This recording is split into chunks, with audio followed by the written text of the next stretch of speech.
오늘 본문 말씀은 시편 6편 1절에서 10절 말씀입니다. 시편 6편은 개인적인 애가로서 참회시로 불려지고 있습니다. 참회시는 시편 150편 중에 7편이 있습니다. 시편 6편, 32편, 38편, 51편, 102편, 130편, 143편이 그것입니다. 이 중에 5편이 다윗의 시입니다. 이런 사실을 통해 우리는 다윗이 죄에 대해 철저히 회개한 사람임을 알 수 있습니다. 다윗도 인간이기에 죄에서 자유로울 수 없습니다. 죄성으로 인해 하나님께 범죄하기도 했습니다. 그러나 그는 죄에 대해 철저히 회개했습니다.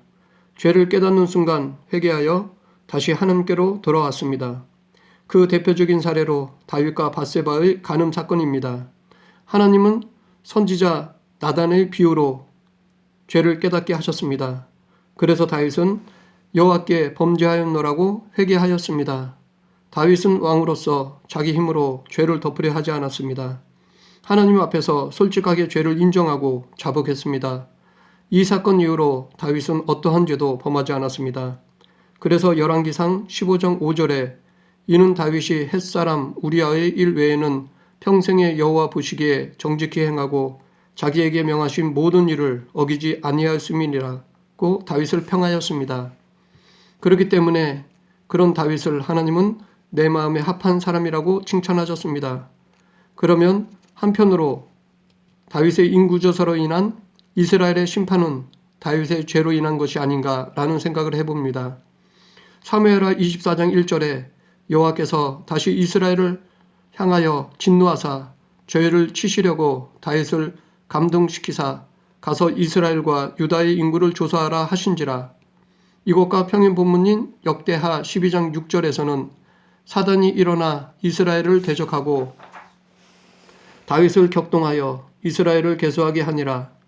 다윗은 모든 이스라엘 백성들을 대표하는 자로서 나라가 부강해지자 하나님을 의지하기보다는 세상의 힘을 의지하고픈 그들의 마음을 반영하는 것이었습니다. 이 인구를 계수한 사건은 이러한 그들에게 사탄이 격동하는 것을 허용하신 것이고 이를 통해 하나님이 그들을 징계하신 것입니다. 하나님은 당신의 뜻을 이루기 위해 사탄을 이용하신 것입니다. 그러므로 이것은 다윗의 개인적인 죄라기보다는 이스라엘 백성 전체의 범죄 사건이며 다윗은 하나님께서 사용하신 통로일 뿐이었습니다. 오늘 본문인 시편 6편은 다윗이 밧세바를 간음한 후 하나님의 징계로 심신이 쇠약할 때 설상가상으로 아들 압살롬의 반역이 일어나서 고통의 나날을 보내면서 지은 시입니다. 즉 다윗이 철저한 고통과 고난, 좌절과 절망의 상황에 있었을 때 지은 시입니다. 오늘 본문은 우리에게 기도에 대해서 가르쳐주고 있습니다. 본 시편을 통해 이 시간 기도에 대해 살펴보겠습니다. 시편 6편을 세 부분으로 나누어 보면 1절부터 5절에서는 다윗의 간절한 간구가 나옵니다. 6절부터 7절에서는 죄에 대한 철저한 회개가 나옵니다. 8절에서 10절에서는 은혜에 대한 감사가 나옵니다. 차례대로 먼저 다윗의 간절한 간구에 대해서 살펴보겠습니다. 1절 여호와여 주의 분노로 나를 책망하지 마시오며 주의 진노로 나를 징계하지 마옵소서. 다윗은 하나님께 주의 분노로 책망하지 말고 주의 진노로 징계하지 말 것을 간구하였습니다. 왜 주의 분노와 진노로 하지 말라고 했을까요? 하나님께서 분노하시고 진노하시면 그 누구도 견딜 수 없기 때문입니다. 이것은 철저한 심판이기 때문입니다. 이 심판에서 살 수 있는 사람은 아무도 없습니다. 왜냐하면 하나님은 창조자이시기 때문입니다. 즉 없는 것도 있게 하시고 있는 것도 없게 하시는 분이십니다. 그러하신 분이 분노하시고 진노하시면 아무도 살아남지 못합니다. 그런데 이것은 인간에게만이 아닙니다. 인간보다 더 뛰어난 영적 존재에 대해서도 그렇습니다. 영적인 존재도 하나님의 분노와 진노에서 살아남지 못합니다. 그래서 다윗은 하나님께서 자신의 죄에 대해서 징계하시되 주의 분노와 주의 진노를 하지 말아달라고 간구하는 것입니다. 그러면 분노와 진노를 하지 않으면 어떻게 하라는 것인가요? 사랑으로 책망하고 징계를 해달라는 것입니다. 다윗은 하나님의 사랑에 호소하고 있습니다. 즉 긍휼히 여겨달라고 간구하는 것입니다. 이러한 간구는 예레미야도 마찬가지였습니다. 예레미야도 하나님의 진노로 징계하지 말아달라고 간구했습니다. 예레미야 10장 24절에 여호와여 나를 징계하옵시되 너그러이 하시고 진노를 하지 마옵소서 주께서 나로 없어지게 하실까 두려워하나이다. 여기서 예레미야도 너그럽게 징계해달라고 간구하였습니다. 즉 하나님의 사랑에 호소하였습니다. 긍휼히 여겨달라고 간구하였습니다. 그런데 여기서 다윗이 사용한 책망과 징계라는 용어는 자기의 죄를 인정하는 것을 전제로 한 말입니다. 자기의 죄를 인정했기에 지금 자기가 당하는 고통이 죄에 합당한 책망이고 징계라는 것입니다. 만약 자기 죄를 인정하지 않았다면 책망이나 징계라는 말 대신에 재수 없어서 이렇게 됐다라고 했을 것입니다. 그러나 다윗은 자기의 고통이 공의로우신 하나님의 다스림에서 비롯된 것임을 알았습니다. 즉 다윗은 자기 죄로 인해 하나님께 징계를 받고 있음을 알았습니다. 그래서 책망, 징계를 받되 하나님의 분노나 진노가 아니라 사랑으로 해달라는 것이었습니다. 이러한 영적 예민함은 우리들에게도 필요합니다. 하나님은 죄에 대한 값을 반드시 치르십니다. 그냥 흘려보내거나 간과하시는 죄책은 없습니다. 그래서 여러 가지 징계 방법 중에 고통이나 환난이라는 방법으로도 징계하십니다. 그런데 하나님의 징계는 일종의 사인이기도 합니다. 바로 회개하라는 사인입니다. 그렇기 때문에 하나님의 징계의 목적은 회개시키기 위함입니다. 회개시켜서 다시 회복시키려는 하나님의 사랑의 표현입니다. 그러므로 우리는 우리의 삶에서 하나님의 사인을 구별할 수 있는 영적인 예민함이 있어야 합니다. 그리고 징계로 사인을 받을 때 즉각적으로 죄에서 돌이켜야 합니다. 계속해서 2절에서 3절을 보면 여호와여 내가 수척하여 싸우니 내게 은혜를 베푸소서 여호와여 나의 뼈가 떨리오니 나를 고치소서 나의 영혼도 매우 떨리나이다. 여호와여 내가 어느 때까지니이까. 여기 내게 은혜를 베푸소서 나를 고치소서 이것은 지금 당장의 고통에서 도피를 요구하는 것이 아닙니다. 임시 방편으로 고통을 느끼지 않게 해달라는 것도 아닙니다. 죄책에 대한 근본적인 치료를 간구하는 것입니다. 즉 죄에 대한 완전한 문제 해결을 간구하는 것입니다. 이는 하나님만이 문제의 근본 해결자임을 고백하는 것입니다. 다윗은 죄의 문제를 하나님과의 관계로 보았습니다. 우리도 죄의 문제를 피상적으로 해결해서는 안 될 것입니다. 죄는 대충 눈가림으로 해결되지 않습니다. 죄는 근본을 해결해야 합니다. 그래야지만 죄의 문제가 온전히 해결됩니다. 그런데 이것은 죄의 문제뿐만 아니라 모든 문제에도 마찬가지입니다. 하나님 앞에 나아가야 근본적으로 해결될 수 있습니다. 그러므로 우리는 어떤 문제라도 하나님께 가지고 나아가 간구해야 합니다. 2절에서 다윗은 처음에는 내가 수척했다고 하였습니다. 그러다가 나의 뼈가 떨린다고 하였습니다. 그런데 3절에서는 나의 영혼도 매우 떨리나이다 라고 말하고 있습니다. 세 번째는 극에 달한 고통을 호소하고 있는 것입니다. 이처럼 회개하지 않는 죄의 고통은 커져만 갑니다. 다윗은 하나님의 심판이 철저하다는 것을 점증법으로 표현하고 있습니다. 이것은 하나님의 공의로우심을 드러내는 것이기도 합니다. 또한 이것은 우리가 회개해야 할 이유 중에 하나입니다. 이렇게 하나님은 죄에 대해 철저히 심판하십니다. 그렇기 때문에 죄를 짓고는 인간이 온전히 살 수가 없습니다. 하나님께 숨길수록 더 고통스럽습니다. 또한 죄는 숨길수록 또 다른 죄를 유발합니다. 다윗은 밧세바의 간음죄를 숨기기 위해 남편 우리아를 죽였습니다. 그러하기에 하나님과 죄의 문제를 해결하지 않고는 영육의 평안은 없습니다. 점점점 더 고통스러울 뿐입니다. 다윗은 왕이었습니다. 아마도 좋은 제물로 속죄제도 근사하게 드렸을 것입니다. 그리고 중심으로 죄를 뉘우치기도 했습니다. 그 정도면 이제는 마음 편하게 살아도 될 것인데 그럼에도 다윗은 하나님 앞에서 자기가 지은 죄에 대해 두려워했습니다. 우리는 어떻습니까? 우리는 내가 불의한 일을 행하면 벌금조로 헌금을 드립니다. 벌금조로 봉사를 합니다. 그리고 그것으로 내 죄값을 다 치렀다고 생각합니다. 그래서 더 이상 죄책감 없이 다시 죄를 범하기도 합니다. 우리는 다윗처럼 의로우신 하나님 앞에 떠는 자가 되어야 할 것입니다. 그렇다고 죄책감을 평생 가지고 살라는 것은 아닙니다. 회개를 너무 쉽게 생각하여 죄를 반복하지 말라는 것입니다. 계속해서 4절, 5절을 보면 여호와여 돌아와 나의 영혼을 건지시며 주의 사랑으로 나를 구원하소서.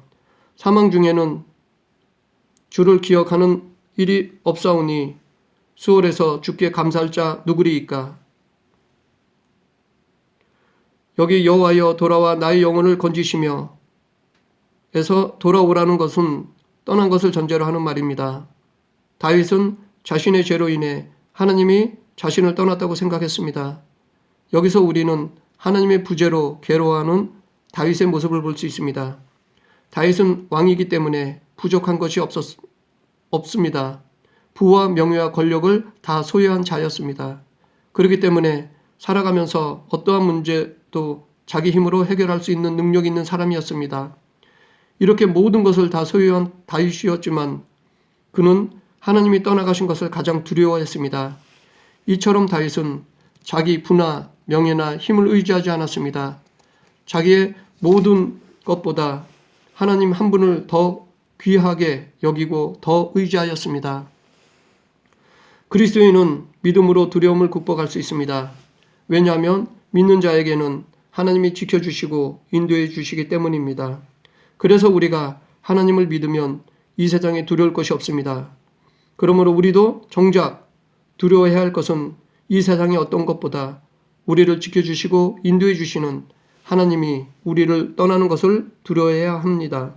우리는 하나님께서 떠나가시지 않도록 성령님을 소멸하지 않도록 믿음을 지켜야 합니다. 하나님의 임재를 나의 제일 소중한 우선순위로 삼아야 합니다.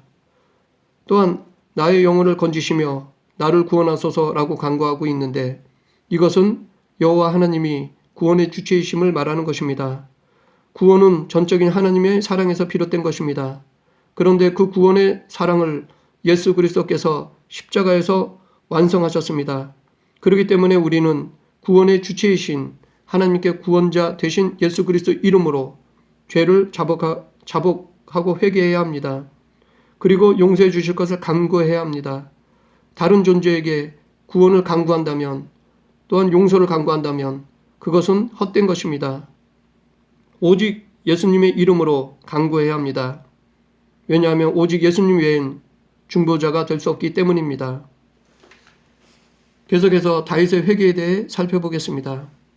6절 7절 보면 내가 탄식함으로 피곤하여 밤마다 눈물로 내 침상을 띄우며 내 요를 적시나이다.